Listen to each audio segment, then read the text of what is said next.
The Sterling Hotel's private dining room overlooked Lake Michigan, all crystal chandeliers and mahogany panels designed to impress. Through the frosted glass doors, I could see my family gathering for what they'd called the Annual Strategic Investment Review, a pretentious name for a meeting where the Prescott family discussed their various business ventures and congratulated themselves on their financial acumen. I'd received the invitation 3 weeks ago, the same generic email sent to all family members. Join us to review the family portfolio and discuss opportunities for the coming year. I'd RSVP'd yes, taken the day off from my consulting work, and driven 2 hours from Indianapolis to Chicago for this.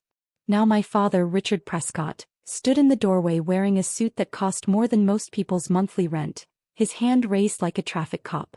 "Sarah," he said, using the tone he reserved for explaining things to people he considered intellectually inferior, "I don't think you understand what this meeting is about."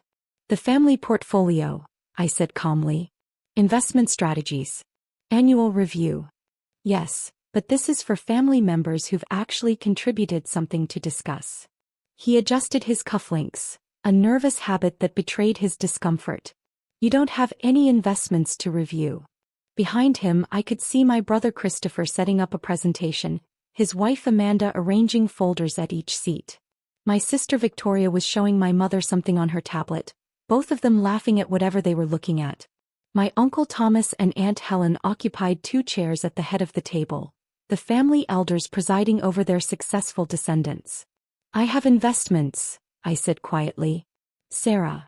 My mother appeared beside Dad, her Cartier jewelry catching the light.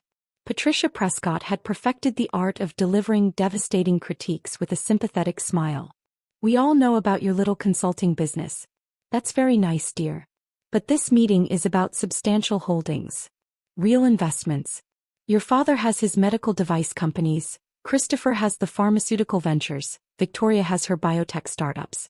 This isn't the venue for discussing a small consulting practice." "I'm not here to discuss my consulting work," I said. "Then what exactly would you contribute to this meeting?" Dad asked. "You live in a rental apartment. You drive a 10-year-old Subaru. You work contracts for mid-sized companies doing what? Efficiency reviews?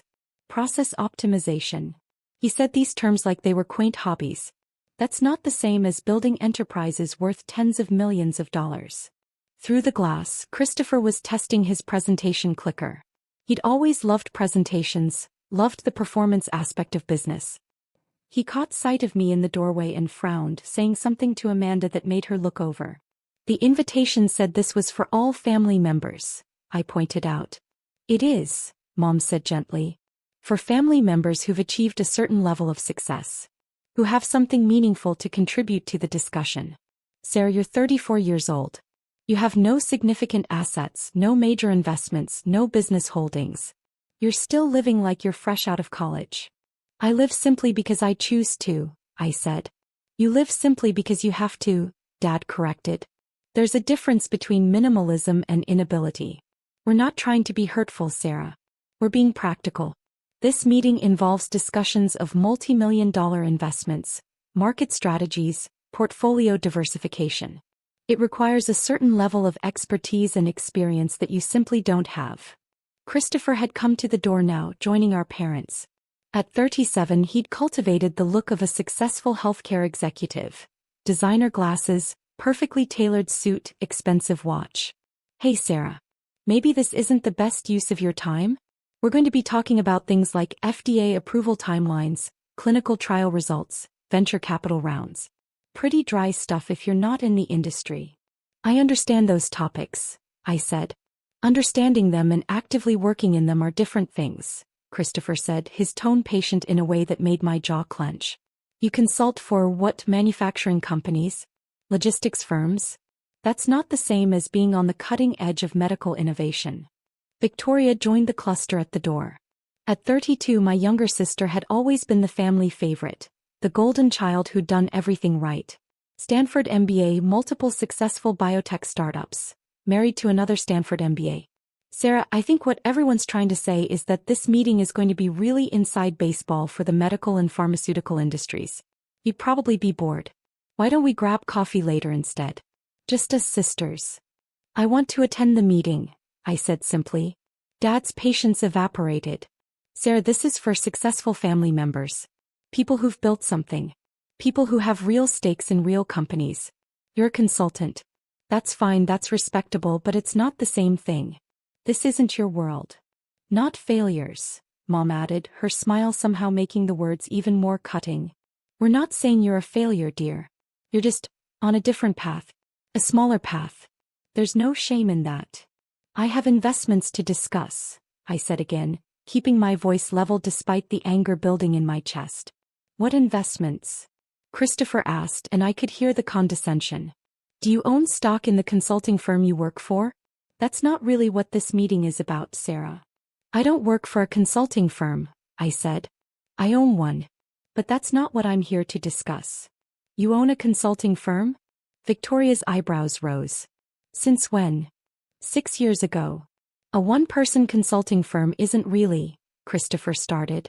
32 employees across 4 states, I interrupted. But like I said, that's not what I'm here to discuss. The family cluster at the door exchanged glances. This was clearly news to them, which shouldn't have been surprising. They'd never asked about my work beyond dismissive assumptions. That's wonderful, dear, Mom said in the tone she used for participation trophies. But this meeting is about medical and pharmaceutical investments specifically. Unless your consulting firm works in that space. It does, I said. Among others. But I'm here to discuss my investment portfolio, not my consulting business. Dad's expression hardened. Sarah, what investment portfolio? You can't seriously expect us to believe you have holdings comparable to. I'm not expecting you to believe anything, I said quietly.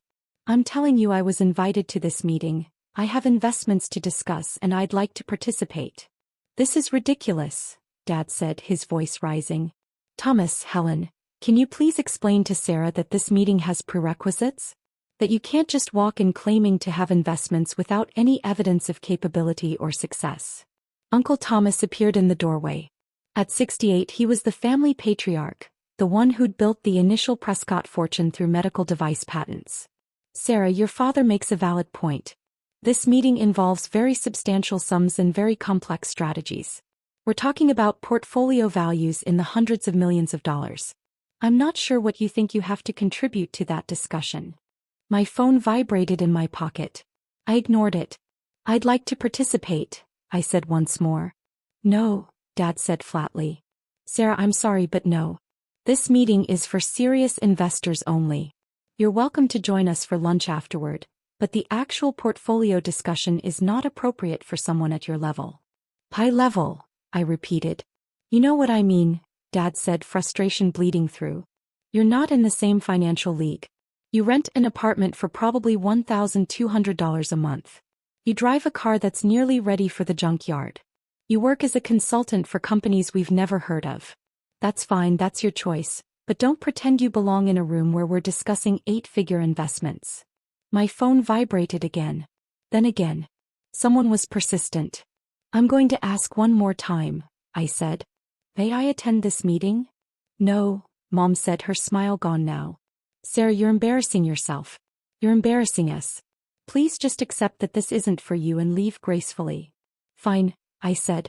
I turned and walked away from the frosted glass doors, from the mahogany panels, from my family's certainty about who I was and what I was capable of. Behind me, I heard Dad say something to Christopher about delusions, and Mom adding something about always been sensitive. The hotel hallway was empty, decorated with abstract art that cost more than it was worth. I pulled out my phone. 7 missed calls from James Whitmore, my attorney. 3 from Diana Chin, my investment manager. 2 from Margaret Kolsky, my CFO. I called James first. Sarah, he answered immediately, I've been trying to reach you. We have a situation. What kind of situation? Your family's investment meeting. They don't know your Archway Capital, do they? No, I said. We need to tell them. No.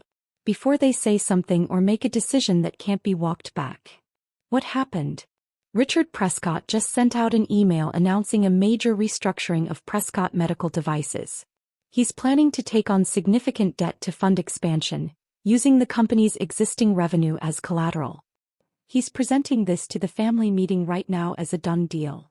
I closed my eyes. How much debt?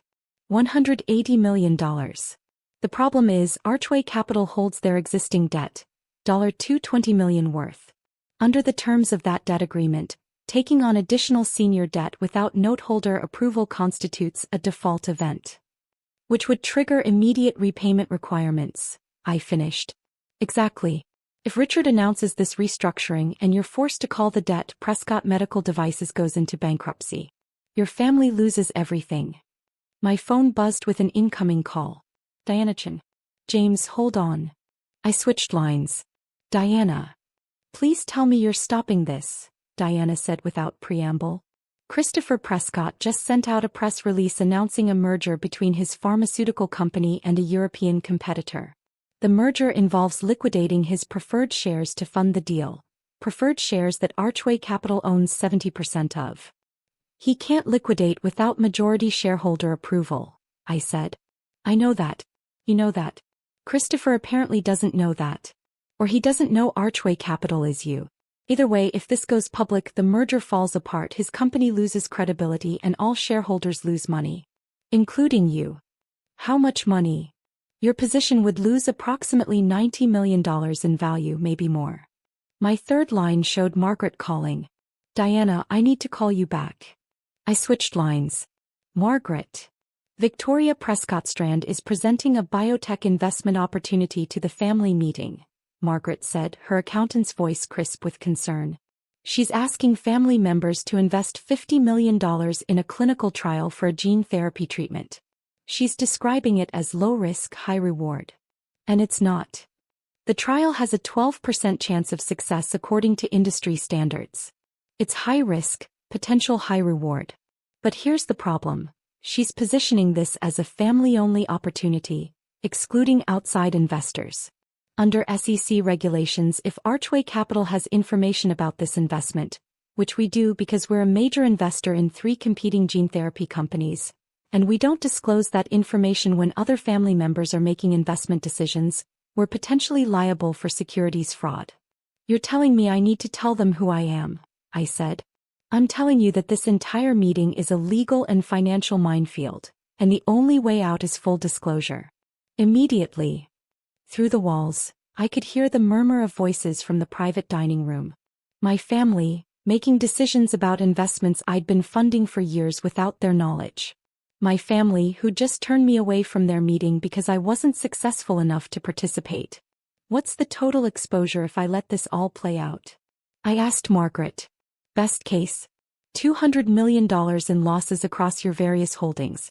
Worst case, $340 million in potential legal liability. Plus your entire family loses everything in the bankruptcies and lawsuits that follow. And if I disclose? Then you control the narrative. You stop the worst decisions before they happen. You protect your investments and theirs. But you also have to tell your family that their disappointing failure of a daughter has been their primary investor for the past 8 years. I laughed, the sound harsh in the empty hallway. When you put it that way. Sarah, I know this is personal, but... It's not personal, I interrupted. It's business. Get James and Diana on a conference line. We're going to crash their meeting. I'll arrange it. 5 minutes. 5 minutes. I ended the call and stared at the abstract art on the wall. A Jackson Pollock reproduction, probably, all chaos and color. Appropriate for the moment. My phone rang again. James with Diana and Margaret on the line. Options. I said. We can send a formal letter from Archway Capital to all parties, disclosing your position and the conflicts, James said. That covers us legally but doesn't stop any decisions in progress. We can request an emergency injunction to halt the meeting, Diana offered. But that requires explaining to a judge why the owner of Archway Capital needs to stop her own family's investment meeting. It'll leak to the press within hours. Or you walk in there and tell them yourself, Margaret said. Right now. Before Richard signs the debt agreement, before Christopher issues the press release, before Victoria commits family funds to a bad investment. Through the wall I heard applause. Someone had finished a presentation. How long before Richard's debt announcement? I asked. He's scheduled to present in 15 minutes, James said. Christopher's press release goes out in 30. Victoria's investment pitch is scheduled for 45 minutes from now. So we have 15 minutes before the first domino falls. Yes. I walked back toward the private dining room. Through the frosted glass, I could see Christopher taking a bow, basking in applause for whatever he'd just presented. Victoria was next at the podium, pulling up her presentation. My father saw me first when I opened the door. His expression moved from surprise to irritation. Sarah, I thought we were clear. I need to speak, I said, walking into the room. No. Before Richard presents his restructuring plan. How do you know about? Dad started, then shook his head. It doesn't matter. Sarah, this is a closed meeting. You need to leave. I'm a major investor in Prescott Medical Devices, I said clearly. I have a right to be here. The room went silent. Christopher had frozen mid-bow. Victoria stood at the podium with her mouth slightly open. Mom looked confused. Uncle Thomas frowned deeply. What are you talking about? Dad demanded.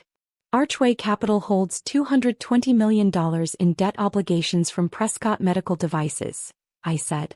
The debt agreement includes covenants that restrict taking on additional senior debt without noteholder approval. Your restructuring plan violates those covenants. Dad's face had gone red. That's impossible. Archway Capital is a New York investment fund. You're a consultant in Indianapolis. I'm the sole owner of Archway Capital, I said. I have been for 8 years. That's absurd, Christopher said, finding his voice. Archway Capital manages over $2 billion in assets. You can't possibly. $2.3 billion as of last quarter, I corrected. Across 47 investments in medical technology, pharmaceuticals, biotechnology, and healthcare services. My team includes 12 investment managers, 6 analysts, and 4 attorneys. Our offices are in New York, Boston, and San Francisco. This is insane, Victoria said. You expect us to believe you own a multi-billion-dollar investment fund? I don't expect you to believe anything, I said, pulling out my phone. James, send the verification documents to everyone in this room. Phones started buzzing around the table. People pulled them out, opened emails, began reading. I watched understanding dawn on their faces in stages. Confusion, disbelief, shock, horror. These documents show Archway Capital owning significant positions in all of our companies, Uncle Thomas said slowly, looking up from his phone. Is this real? Call your attorneys, I suggested. Have them verify. I'll wait. Uncle Thomas did exactly that, stepping away from the table with his phone pressed to his ear. Dad was scrolling through the documents, his face cycling through colors. Mom had gone very pale. Christopher was reading his phone like it might suddenly make sense if he stared hard enough. $220 million, Dad said finally. You're telling me you own $220 million of my company's debt? Yes. And Christopher's preferred shares. Diana Chen's voice came through my phone speaker. I'd left the conference line connected. Archway Capital owns 70% of the Series B preferred shares in Prescott Pharmaceutical Partners. And Victoria, Margaret added. We're a major investor in 3 gene therapy companies that directly compete with the treatment you're about to pitch to your family, which creates disclosure obligations under SEC regulations. Victoria sat down heavily. You've been investing in my competitors? I've been investing in the most promising gene therapy companies, I corrected. Your company is good, Victoria. But it's not the only good company in the space. Uncle Thomas returned to the table. I just spoke with my attorney. He confirms that Archway Capital is indeed owned by Sarah Prescott. He also confirms that the investment positions outlined in these documents are accurate according to public filings and industry databases. $2.3 billion, Mom said faintly. You manage $2.3 billion? I manage a portfolio worth $2.3 billion, I clarified. My personal net worth is different. But yes, roughly that scale. How? Christopher demanded. How is this possible? You live in a rental apartment. You drive a piece of junk. You work as a consultant. I live in a rental apartment because I travel constantly for work and don't want to maintain a house, I said. I drive a reliable car that I've maintained well because I don't care about impressing people with a luxury vehicle. And yes, I do consulting work, evaluating companies for potential investment. It's excellent due diligence. 8 years, Dad said, his voice strained. You've been doing this for 8 years and never said anything? I tried, I said quietly. Do you remember Thanksgiving 7 years ago? I mentioned I'd started an investment fund. You laughed and asked if I was investing my birthday money. Christmas 6 years ago, I said I'd made some successful investments in medical technology. You patted my head and told me to be careful not to lose my shirt. The silence was absolute. I stopped trying after that, I continued. I stopped mentioning my work. I stopped correcting your assumptions. I watched you all discuss your successes at family dinners while dismissing my career as cute or quaint. I listened to you explain business concepts to me that I understood better than you did. And I kept investing in your companies because despite everything, you're my family and your businesses are actually good. You let us make fools of ourselves, Mom said, anger breaking through her shock. No, I corrected. You made fools of yourselves by assuming you knew everything about my life without asking a single question. This is vindictive, Dad said. Hiding your success, waiting for this moment. I didn't hide anything, I interrupted. I just stopped volunteering information to people who weren't interested in hearing it. Every investment I made was public record. Every filing was with the SEC. Archway Capital's portfolio is available to anyone who cares to look. You never looked because you assumed there was nothing to see. Victoria had her head in her hands. The gene therapy investment. You're going to tell everyone it's high risk. It is high risk, I said. 12% chance of success according to industry standards. That doesn't mean it's a bad investment. High risk can be appropriate for a diversified portfolio. But describing it as low risk to potential investors is securities fraud. I wasn't trying to, Victoria started. I know, I said more gently. I know you believe in the treatment. But belief doesn't change risk profiles. And asking family members to invest based on misleading information could destroy relationships and potentially lead to legal action. Christopher was still staring at his phone. The merger. The press release. You're saying I can't. You can't liquidate preferred shares without majority shareholder approval, I said. Which means you can't complete the merger as structured. I'm sorry, Christopher. I know you've been working on this for months. But the deal needs to be restructured. How long have you known? He asked, his voice tight. About the merger? 6 weeks. My team analyzed it thoroughly. It's not a bad deal, but the structure is wrong. If you'd known to ask me, I could have helped you fix it before you committed to terms. And my restructuring? Dad asked. You're going to block that too? I'm going to require approval as a note holder, yes, I said. Which I'm willing to give, but only after reviewing the terms carefully. The expansion plan is solid, Dad. Your company is positioned well. But taking on $180 million in senior debt at the proposed terms would put the company at significant risk of default. There are better ways to finance expansion. Better ways you'll dictate, Dad said bitterly. Better ways I'll suggest, I corrected. As the holder of $220 million in existing debt, I have a vested interest in your company's success. I want to help, Dad. I've always wanted to help. You just never wanted my help. Uncle Thomas had been quiet through all of this, reading through documents on his tablet. Now he looked up. Sarah, these filings show you made your first major investment 9 years ago. You were 25 years old. Where did you get the initial capital?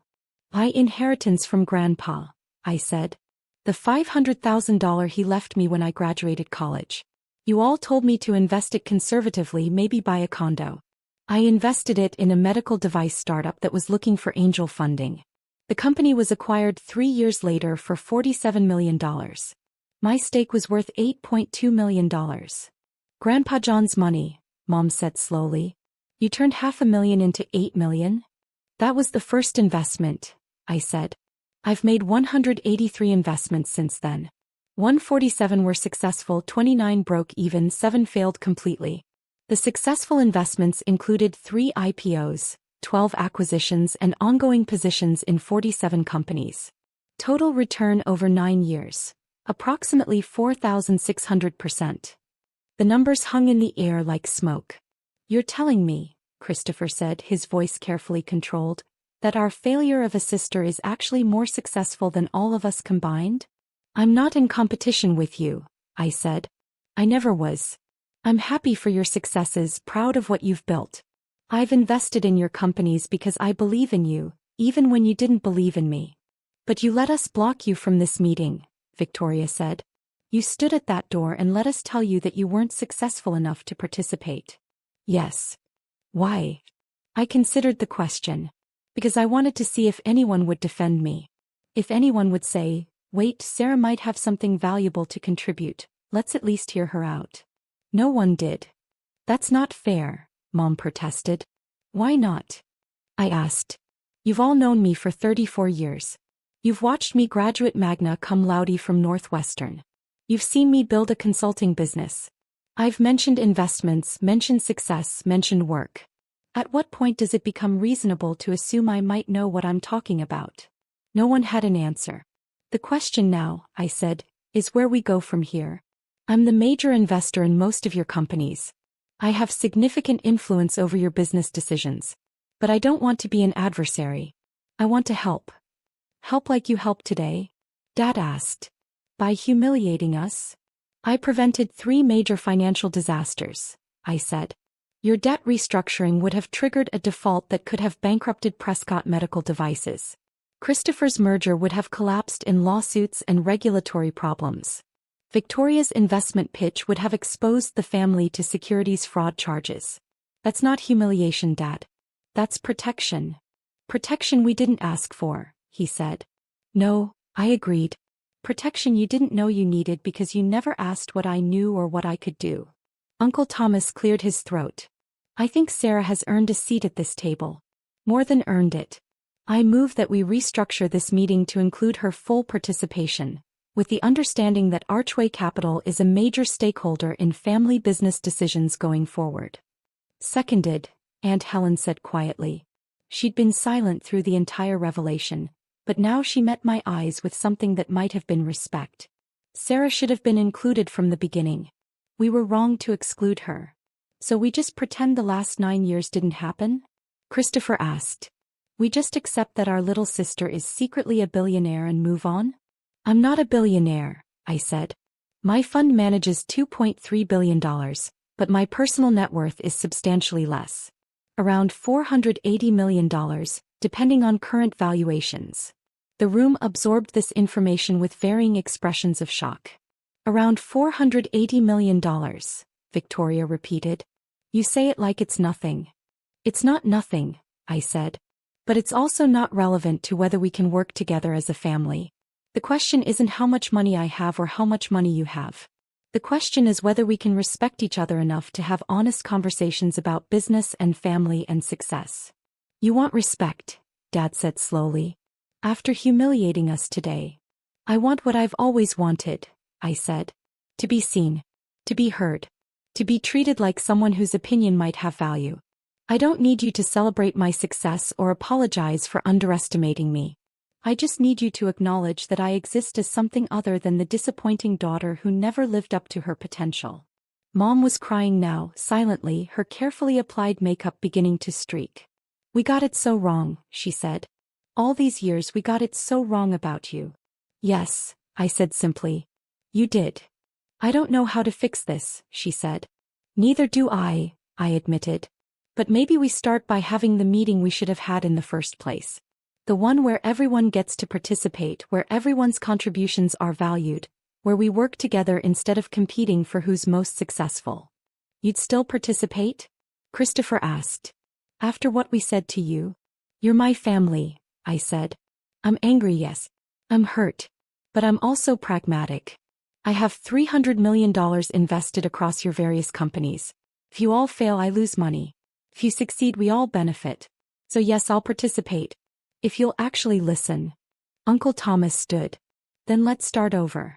Sarah, would you like to present Archway Capital's portfolio and discuss how our investments intersect? I pulled up my presentation on my tablet. The one I'd prepared 3 weeks ago, the one I'd thought I'd give today before my family blocked me from the room. I'd be happy to, I said. For the next 3 hours we worked through the family portfolio with new eyes. I explained the debt covenants on Dad's restructuring and offered alternative financing structures. I walked Christopher through the regulatory requirements for his merger and suggested ways to restructure the deal that protected all shareholders. I provided Victoria with detailed risk analysis on her gene therapy investment and connected her with researchers at competing companies who might be willing to collaborate rather than compete. It wasn't comfortable. There were moments of tension, flashes of anger, periods of uncomfortable silence. But we worked through it, all of us, like a family who'd finally decided to see each other clearly. By the end of the meeting, we'd restructured $400 million in investments, identified $60 million in new opportunities, and prevented 3 major disasters. We'd also scheduled a follow-up meeting for next month, this time with me leading the discussion on portfolio diversification and risk management. As we filed out of the private dining room, Victoria caught my arm. "I'm sorry," she said quietly, "for what I said at the door. For all the times I assumed I knew better than you." "I'm sorry too," I said, "for not trying harder to correct those assumptions." "No," she said firmly. "That's not your responsibility. We should have asked. We should have cared enough to ask." Christopher joined us in the hallway. "The consulting business with 32 employees. Is that real, or did you make that up to make us feel stupid?" "It's real," I said. "Prescott Analysis Group. We specialize in operational efficiency for mid-sized manufacturing and logistics companies. Annual revenue last year was $8.4 million. $8.4 million? He looked stunned. "That's not a small consulting practice." "No," I agreed. "But it's also not what I'm most proud of. The work is good, but it's not my passion. The investments are where I make my impact." "What is your passion?" he asked. I smiled. "Funding medical innovation that helps people. Finding treatments that work. Supporting researchers and companies that are trying to solve real problems. That's why I invested in all of your companies in the first place. You're all doing good work, even if you're also insufferable sometimes." He laughed, the sound surprised. "Fair assessment." Mom and Dad approached together, their earlier confidence replaced with uncertainty. "Sarah," Dad said, then stopped, seeming unsure how to continue. "We owe you an enormous apology," Mom finished. "Not just for today. 4 years of assumptions and dismissals and treating you like you were less than you are." "Yes," I said. "You do." "I don't know if we can fix this," Dad said. "I don't know if you can forgive us." "I don't know either," I said honestly. "But I know we can try. That's what families do, right? We mess up and we hurt each other and we try to do better." "We will do better," he said. "I promise you that." "Don't promise," I said. "Just do it. Show up. Ask questions. Listen to the answers. That's all I've ever wanted." Uncle Thomas had been waiting by the elevators. As I approached, he smiled. "Your grandfather would be very proud," he said. "He always said you had a head for business. We should have listened to him." "He was right about a lot of things," I said. "He was." "And Sarah, thank you for protecting us today. Even after how we treated you. That took character." "It took pragmatism," I corrected. "And maybe a little bit of stubbornness. I wasn't going to let you all destroy yourselves just because you underestimated me." He laughed. "Fair enough." I left the Sterling Hotel and walked to my 10-year-old Subaru, which started reliably like it always did. My phone showed messages from James, Diana, and Margaret, all confirming that the various disasters had been averted. Christopher's merger was being restructured. Dad's financing was being renegotiated. Victoria's investment pitch would be revised with proper risk disclosure. One message stood out from Dad. "Family dinner next Sunday? Your mother wants to hear about Archway Capital. Really hear about it this time. Will you come?" I stared at the message for a long moment. Then I typed back, "I'll be there." It wasn't forgiveness, not completely. But it was a start. And sometimes that's all you can ask for from family. I drove back to Indianapolis, back to my rental apartment with the view of the canal, back to my simple life that was anything but simple. The life my family had finally, after all these years, decided to actually see. Whether they'd learn from this remained uncertain. But at least now they were looking. And that, I thought as the Chicago skyline disappeared in my rearview mirror, was progress.